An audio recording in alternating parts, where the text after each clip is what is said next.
Good morning, all of you. How are you? I hope you all will be fine. This is Avinash Manikpuri and welcome to my YouTube classes. Avinash Manikpuri hashtag Social Studies. And आज का जो हमारा discussion है वो है defence system of India का part second. ठीक है, ये लेसन नंबर 12 है, class 8th social science MP board. ठीक है, आज के इस पार्ट में ठीक है हम जो डिस्कशन करेंगे वो होगा एयरफोर्स. ठीक है, प्रीवियस पार्ट में हमने नेवी तक डिस्कशन कर लिया था. ठीक है, तो आप देखेंगे आपकी बुक के पेज नंबर 113 से ये टॉपिक स्टार्ट होता है. ठीक है, एयरफोर्स के बारे में. तो एयरफोर्स के बारे में लिखा है, देखेंगे the air force plays a vital role in the defence of a country. ठीक है, कि एयरफोर्स जो है कि एक वाइटल रोल प्ले करता है इंडिया के डिफेंस सिस्टम के लिए. ठीक है, the vital task of air force is to bombard the key and sensitive arm installation to destroy transport system and communication of the attacking country. ठीक है, तो जो अटैकिंग कंट्रीज़ होती है तो एयरफोर्स के माध्यम से ऐसी कंट्रीज़ के जो आतंकवादी ठिकाने होते हैं, सेंसिटिव एरियाज़ होते हैं, ठीक है, तो उनको डिस्ट्रॉय करने का काम किया जाता है, बॉम्बार्ड किया जाता है ना, बमबारी की जाती है ऐसे इलाकों पर. The air force help in supplying arms and floods to the army. ठीक है, sorry, foods to the army. कि एयरफोर्स का जो काम है, ठीक है, क्या काम है, सप्लाई, यानी जो आर्मी होते हैं, ठीक है, उनके पास फूड सप्लाई करना, फूड सप्लाई करने के साथ साथ आर्म सप्लाई करने का काम जो होता है वो एयरफोर्स का होता है. The air force keep vigil on the border of country in the sky. कि एयरफोर्स से विजिल का मतलब होता है निगरानी, विजिलेंस से विजिल बनाए, तो विजिल करने का काम करते हैं आसमान से. ठीक है, इंडिया के बॉर्डर्स पर. The Indian air force has more than 1000 aircraft and helicopters. की इंडियन एयरफोर्स के पास लगभग 1000 एयरक्राफ्ट हैं और हेलीकॉप्टर्स हैं. अब देखिए उनमें से कुछ के नाम यहाँ पर लिखे हैं कि the main type are Canberra, Hunter, Ajeet, Kiran, MiG-21, MiG-23, MiG-25, MiG-28, Jaguar and Mirage 2000. ठीक है, तो ये कुछ नाम हैं जो कि हमारे यहाँ पर जो प्रेजेंट एयरक्राफ्ट्स हैं उनके नाम हैं. The head quarter of the Indian air forces is also situated in new Delhi. और इसका जो हेड क्वार्टर है वो न्यू दिल्ली में सिचुएटेड है. It has 6 chief commands and 1 maintenance command in is at Nagpur in Maharashtra. ठीक है, कि 6 कमांड्स है और साथ में एक मेंटेनेंस कमांड है जो कि नागपुर में है, महाराष्ट्र के. द 6 चीफ कमांड्स आर, ठीक है, अब 6 चीफ कमांड्स के बारे में यहाँ पर बताया कि the eastern air commands Shillong Meghalaya में है. वेस्टर्न एयर कमांड्स, ठीक है, ये है Subroto park New Delhi. Central air commands Allahabad UP.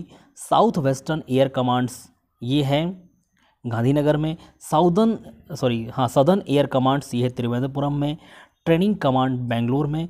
These commands have separated chief officers and they are of the rank of air marshal. ठीक है, और सबके अलग अलग चीफ हैं और इनकी जो रैंक होती है वो एयर मार्शल के रैंक के बराबर होती है. अब मैं आपको the rank of officers in air force and the rank of airman जो सोल्जर ग्रेड्स के होते हैं, देखिए ये लिखा हुआ है कि द रैंक ऑफ ऑफिसर. यहाँ पर आप देखेंगे, इधर पर नोटिस करेंगे आप, the rank of officer in air force and ये लिखा है द रैंक ऑफ एयरमैन जो कि सोल्जर ग्रेड्स के होते हैं. तो यहाँ पर हम देखते हैं, सबसे पहले इसमें देखते हैं, ठीक है, कि यहाँ पर जो है सबसे पहले एयर चीफ मार्शल सबसे हेड होता है. इसके बाद इसकी जो दूसरी जो रैंक आती है वो है air marshal, air vice marshal, air commander, group captain, wing commander, squadron leader, flight lieutenant and flying officers. तो ये हैं रैंक ऑफिसर्स के जो एयरफोर्स में होते हैं. इसके बाद इधर देखेंगे हम, ठीक है, कि यहाँ पर कौन कौन से हैं जो सोल्जर्स ग्रेड के होते हैं. उनमें हैं master warrant officer, junior warrant officer, sergeant, फिर है कॉर्पोरल, लीडिंग एयरक्राफ्टमैन एंड एयरक्राफ्टमैन. ठीक है, तो ये रैंक्स हैं, आप इनको देख लेंगे, इनको पढ़ लेंगे, इनको याद कर लेंगे. फिर हम देखते हैं यहाँ पर कि नीचे वाले पैराग्राफ में देखेंगे. ठीक है, ये तो यदि आप देखें तो ये पैराग्राफ इतना इंपॉर्टेंट नहीं पढ़ने के लिए. ठीक है, तो हम आते हैं यहाँ पर इस वाले पैराग्राफ में देखते हैं कि role of defence forces during peace. की पीस के दौरान डिफेंस फोर्सेस का क्या रोल होता है. तो यहाँ लिखा है कि beside defence of the country from invasion the defence force are also deployed in a number of other ways for the service of community such as the time of floods, earthquakes और other natural calamities, accident etcetera. ठीक है, कि beside defence of the country, की country के defence के अलावा, ठीक है, कि कंट्री का डिफेंस किस में होता है, जैसे इन्वेजन द डिफेंस फोर्सेस. की इन्वेजन यानी जो बाहरी कंट्रीज हमारे ऊपर आक्रमण करती हैं उनसे डिफेंस के अलावा इनका और भी काम होता है. ठीक है, जो कि सर्विस ऑफ द कम्युनिटी, जो कम्युनिटी की सर्विस के लिए होता है। जैसे कि अब देखिए कम्युनिटी की सर्विसेज कैसे की जाती हैं, तो यहाँ लिखा कि such as at the time of floods, कि फ्लड्स के समय, अर्थक्वेक के समय, या अदर कोई नेचुरल कैलामिटीज़ या एक्सीडेंट हो जाता है, ठीक है, ये natural calamities, accident, earthquake, floods, ठीक है, तो इनके दौरान जो लोगों को परेशानियां होती हैं, तो उस परेशानी से निपटने के लिए भी एयरफोर्स वर्क करता है। इसमें लिखा कि they have also assist the UN in peace keeping activities in different countries of the world.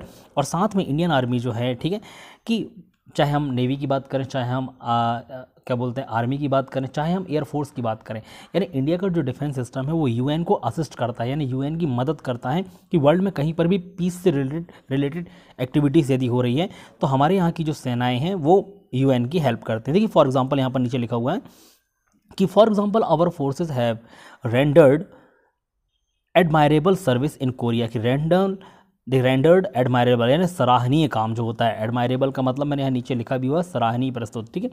तो जो एडमायरेबल सर्विस कहाँ कहाँ पर किया उन्होंने, कोरिया, गाजा स्ट्रिप, फिर Lebanon, Congo, Yemen and other places. The security of a country depends on the awareness of its citizens, और साथ में, ठीक है, कि जो कंट्री की सुरक्षा है वो इनके ऊपर तो डिपेंड रहती है, और साथ में इन्होंने बोला कि depends on the awareness of its citizen, और वहाँ की सिटीजन्स की अवेयरनेस पर भी डिपेंड करती है कि वहाँ के सिटीजन किस तरह की सोच रखने वाले हैं। Sacrifice, devotion and powerful forces, ठीक है, सिटीजन के साथ साथ सेक्रीफाइस, समर्पण की भावना होनी चाहिए लोगों में, डिवोशन की भावना होनी चाहिए, और पावरफुल फोर्सेस तो हमारे पास है ही।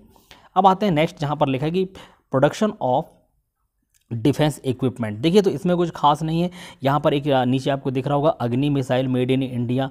तो ये देखना है कि प्रोडक्शन ऑफ डिफेंस इक्विपमेंट की, डिफेंस के जो इक्विपमेंट्स हैं उनका प्रोडक्शन कहाँ कहाँ होता है। देखिए लिखेंगे many of defence equipments are needed for the protection of country, the defence production activities are divided into 2 groups, ठीक है, कि कंट्री के प्रोटेक्शन के लिए, कि सुरक्षा करने के लिए इनका बनाना ज़रूरी है जो वेपन्स होते हैं, ठीक है। फिर यहाँ पर लिखा है कि 2 ग्रुप्स में डिवाइड किया गया है। फर्स्ट है यहाँ पर departmentally run ordnance factories and defence public sector undertaking.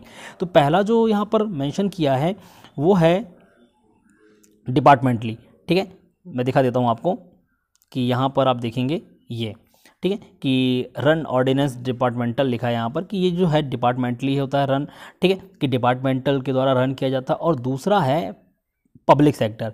Public sector का मतलब होता है गवर्नमेंट सेक्टर, ठीक है, कि गवर्नमेंट भी इनके लिए वेपन्स बनाने का काम करती है। जैसे यहाँ पर लिखा है देखेंगे आपकी the arms, ammunition, tank, vehicle etcetera, ठीक है। एम्यूनिशन का मतलब हाथ का गोला बारूद जो होता है उसको एम्यूनिशन बोलते हैं। टैंक, जो बड़े बड़े टैंक्स आप देखते होंगे, ठीक है, मूवीज़ पे आपने देखा होगा। व्हीकल्स, जो गाड़ियाँ होती हैं वो भी बनाने का काम होता है। Are made in the ordnance factory, ठीक है। ऑर्डिनेंस फैक्ट्री आपने जबलपुर में यदि सुना हो नाम, तो जबलपुर में भी ऑर्डिनेंस फैक्ट्री है, गन गैरेज फैक्ट्री है, ठीक है। The defence public sector undertaking are graded to produce ship, aircraft, bulldozers, earth moving equipment, machines, tools, sensors, communication, ठीक है। तो ये अलग अलग चीज़ें कम्युनिकेशन इक्विपमेंट्स की, कम्युनिकेशन इक्विपमेंट्स भी बनाए जाते हैं, मशीन्स, बुलडोजर्स, ठीक है। तो डिफरेंट टाइप के जो हथियार जो सेनाओं को लगते हैं, गाड़ियाँ लगती हैं, वो सारी चीज़ें यहाँ पर बनाई जाती हैं। फिर यहाँ लिखा कि to make the country an atomic power nuclear power station have also been set up, ठीक है, कि to make the country an atomic power, कि कंट्री को एक एटॉमिक पावर बनाने के लिए, ठीक है, एक न्यूक्लियर पावर स्टेशन भी सेटअप किया गया है तारापुर महाराष्ट्र में एंड कलपक्कम तमिलनाडु में। ये मेजर सेंटर्स हैं। फिर लिखा कि the missile are produce to strength and defence line of country, ठीक है, कि मिसाइल्स भी प्रोड्यूस की जाती हैं, ठीक है, क्यों, क्योंकि डिफेंस सिस्टम को स्ट्रेथन बनाने के लिए, यानी मजबूत बनाने के लिए।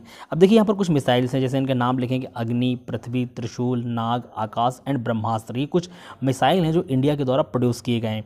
India has given proof of its atomic power bye successful testing of atom bomb in 1974 and 1998, ठीक है, कि 2 बार भारत ने अपना परमाणु हथियार का परीक्षण किया है, ठीक है, एटॉमिक पावर दिखाने के लिए। तो सबसे पहले यहाँ पर है कि सक्सेसफुल बॉम्ब इन 1974 एंड 1998 की, ये 2 ईयर्स हैं। सबसे पहले 1974 में परमाणु परीक्षण किया गया था, फिर 1998 में किया गया।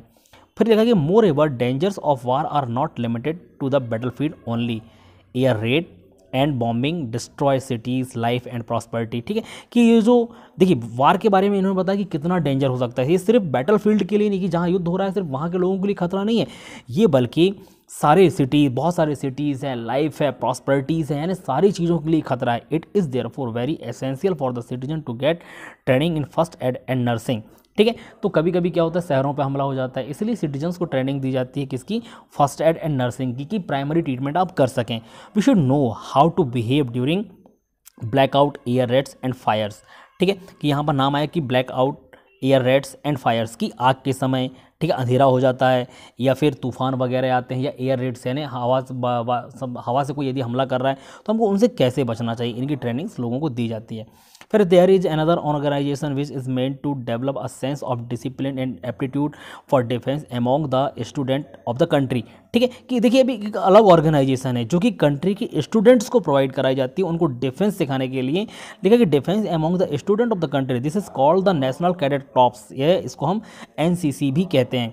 Student both boys and girls can join it, तो कोई भी इसको ज्वाइन कर सकता है।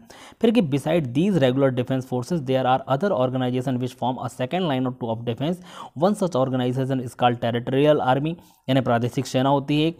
And the territorial army is a citizens force of those person who are eager to play a role in the defence of the country.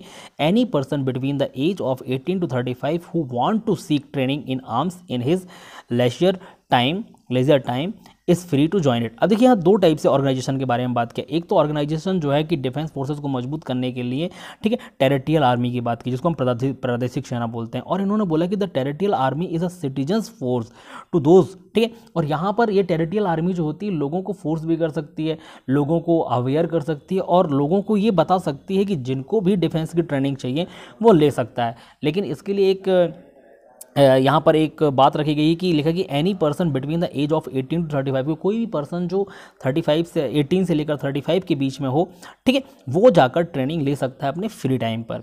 फिर सबसे last वाला पैराग्राफ है इस चैप्टर का, लिखा कि the time of war is the time of crisis and calamities. ठीक है, लिखा the time of war is the, जो वॉर का टाइम होता है, ठीक है, बेसिकली वो क्राइसिस का टाइम होता है, कैलामिटीज़ का टाइम होता है। क्राइसिस का मतलब समझते हैं हम क्या, तो संकट, ठीक है, विपत्ति। यानी यदि हमारा देश किसी से युद्ध कर रहा है तो इसका ये मतलब नहीं कि सिर्फ हमारी आर्मी युद्ध कर रही है, हम भी कहीं ना कहीं इनडायरेक्टली युद्ध कर रहे होते हैं, हमको भी उनसे प्रॉब्लम्स होती हैं। ठीक है, some anti social elements take advantage of the situation, और कुछ एंटी सोशल एलिमेंट्स होते हैं यानी असामाजिक तत्व होते हैं, वो इसका एडवांटेज उठाते हैं। Citizen should remain vigilant against such anti social elements and help the government to check them. और सिटीजन्स को ऐसे लोगों से अवेयर रहना चाहिए, ऐसे लोगों का विजिलेंट करना चाहिए, निगरानी रखनी चाहिए कि ऐसे कौन से लोग हैं जो समाज में दंगे फैला सकते हैं, जातिवाद के नाम पर लोगों को भड़का सकते हैं। ठीक है, तो ऐसे लोगों से बच के रहना चाहिए और ऐसे लोगों की बातों को मानना नहीं चाहिए, ताकि हम इनको चेक कर सकें, ऐसे लोगों की जो प्रवृत्तियाँ होती हैं उनको रोक सकें। और हम कहीं ना कहीं ऐसा करेंगे तो हम गवर्नमेंट की हेल्प करेंगे। तो ये चैप्टर आपका होता है यहाँ पर क्लोज। ठीक है, मैंने सारा एक्सप्लेनेशन आपको बता दिया है, क्वेश्चन आंसर आपसे बन जाएंगे। क्वेश्चन आंसर के लिए आप की बुक का भी सहारा ले सकते हैं। ठीक है, चलिए तो आज के लिए बस इतना ही। Thank you so much and thanks for watching this video.